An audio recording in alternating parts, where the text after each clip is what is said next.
We did the limit definition. We did the limit as h approaches 0, f of x plus h minus f of x all over h. And we did this in 2-2. And when we did this in 2-2, what we are actually doing is an operation. This operation is called finding the derivative. Finding the derivative is a process or an operation that allows you to go from a position equation to velocity and velocity to acceleration. Okay?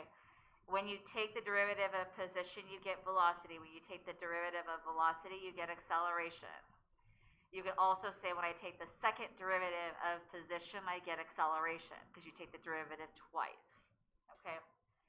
The notation for finding the derivative is an apostrophe in the middle of your f of x, and it's read as f prime of x. So like you had f of x before, now it's f prime of x to say derivative. Okay? We did the long way of this example in your notes for 2-2. So we took the limit as h approaches 0, x plus h, the quantity squared, minus x squared all over h. So we did it the long way. We multiplied everything out. And then a couple people had questions, so that's why I want to take the time to multiply this out. Maybe not. Okay. Some people were a little confused about this whole idea of the limit definition. So limit h approaches 0. My x squareds cancel out. I'm left with 2xh plus h squared all over h. And then I can factor out an h. And I do this entire process just because what I'm trying to do is I'm trying to get rid of h in the denominator. Once I get rid of h in the denominator, I can plug in 0. Now, I can still plug in 0 if I have nh in the denominator. It's just a matter of whether or not it makes my denominator equal to 0. That's the key. So because right now when I plug in 0 in for h, I get 0 in the denominator. Once I cancel out the h, I plug in 0 in for h, and there's no 0 in the denominator. You can still have h in the denominator as long as when you plug in 0, it doesn't give you 0. Okay? Because some people were confused about that other one. I think it was example 3, the 1 over x squared guy. Okay, so you get 2x. So essentially what you did is you took your function,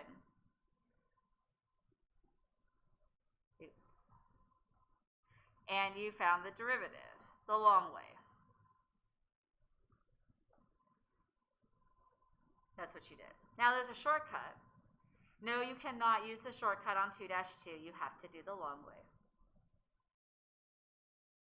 You can use the shortcut from this point forward, though. Okay. So the shortcut is power rule. If I have f of x is equal to x to any power n, so n is some number, then my derivative, f prime of x, is bring the exponent down and reduce the exponent by 1. Always subtract 1 from the exponent. Bring the exponent down, reduce the exponent by 1. Now, I'm going to show you when I go through these a lot of work. I don't need to see all the work. The only time I need to see work is if you have to simplify your f of x at all in order to be able to use power rule. But if you're just doing power rule and you don't have to simplify anything before you do power rule, then just do it. Don't write out all the steps that I'm writing out, which will make sense when I actually do one. It won't make sense until I do the third one. When I look at example 2, 5 is really the same thing as 5 times x to the 0 power. Anything to the 0 power is 1. When I find my derivative of 5, I essentially have my 5, I bring down the 0, that's my exponent, and then I reduce the exponent by 1. So I get y prime is equal to 0. Derivative of any constant, so anything that just has the number, no variable attached, will always be 0. Derivative of 1 million is 0. Okay? So what happens when I do have an x? So f prime of x, bring down my 5, and reduce the exponent by 1. So f prime of x is 5x to the 4th. I'm okay with you not showing that middle step. If it makes you feel warm and fuzzy inside so that you don't screw up everything to show that stuff, that step, more power to you. But I don't need it. It's just like factoring to me. I want you to be able to do quick and accurate. I don't need to see those steps in between. Okay? There'll be plenty of time for you to show your work on stuff where we don't need to show our work for this. All right, questions? Power rule is pretty cool.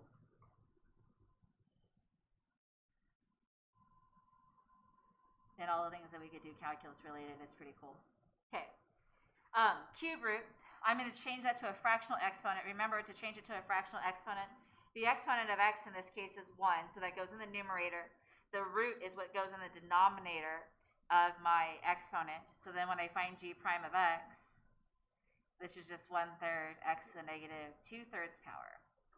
Don't want to skip a step, so I can do this as 1/3 minus 1.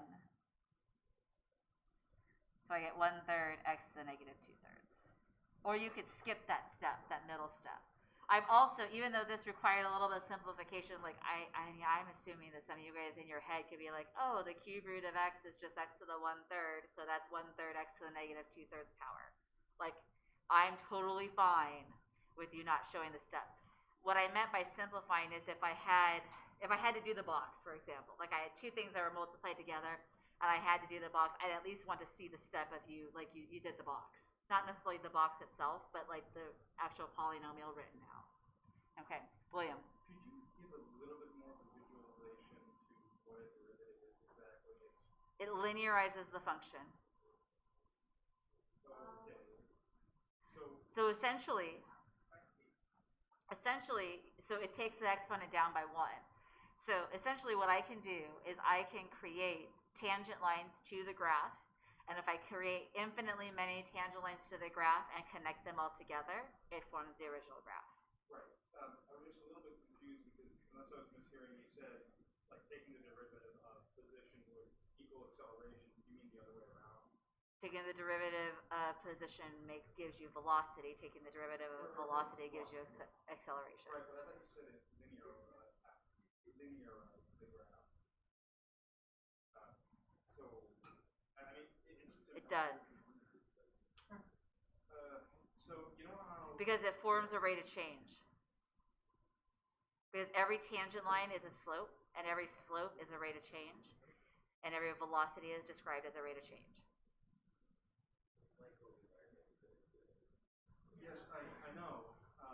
It's just, to my mind, it's like it's backwards, like taking the derivative of acceleration should give you velocity, as opposed to the other way around. Because I was thinking of acceleration as, when you would graph it.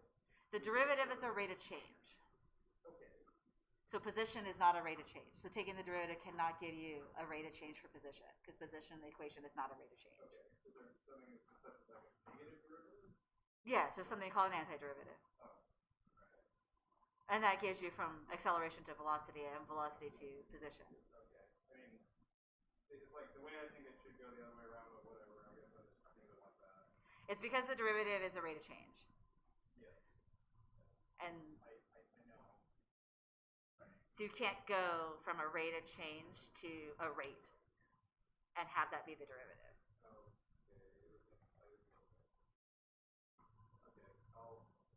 I'll watch a couple of entertaining math videos on this tonight. Or read my calculus book. Okay. Oh yeah, it's a really entertaining cartoon calculus book. Like. Oh, I know which one you're talking about. It's in cartoon strips. Yeah.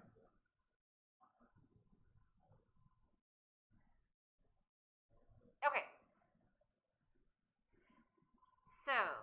to find the derivative of this, y prime, I have my 4, I bring down my 3, reduce the exponent by 1. I have my negative 7, and bring down the exponent of 2, reduce the exponent by 1. I have my 5, bring down my exponent, and reduce my exponent by 1. Technically, 6 is multiplied by x to the 0 power. So that is plus 6, 0, x to the 0 minus 1 power. Y prime then is 12x squared minus 14x minus 5x to the negative 2nd power. And again, my hope is that you don't have to show that middle step. That would be the ultimate goal. If you need to so that you don't mess up everything, then show it. Okay, because it doesn't take that much extra time to do it.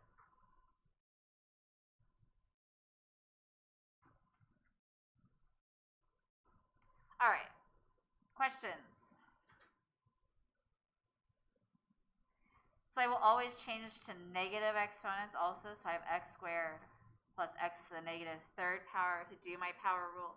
If I have a quotient, you're going to have to divide everybody out. If I have a product, you have no product or quotient rule yet. So then you'd have to multiply everything out if you had two things being multiplied together. You will get a product and a quotient rule later. Okay, so I bring down my 2, x to the 2 minus 1. I bring down my 3, my negative 3, and then subtract 1 from my exponent. So then g prime of x is 2x minus 3x to the negative 4th power. And I'm okay with you guys leaving it as negative exponents.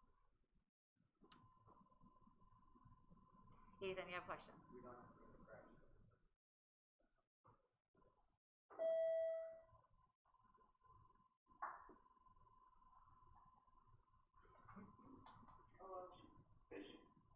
I said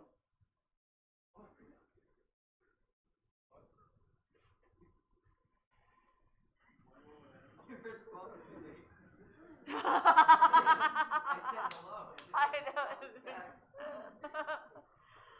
All right, you guys have the rest of the class period to work.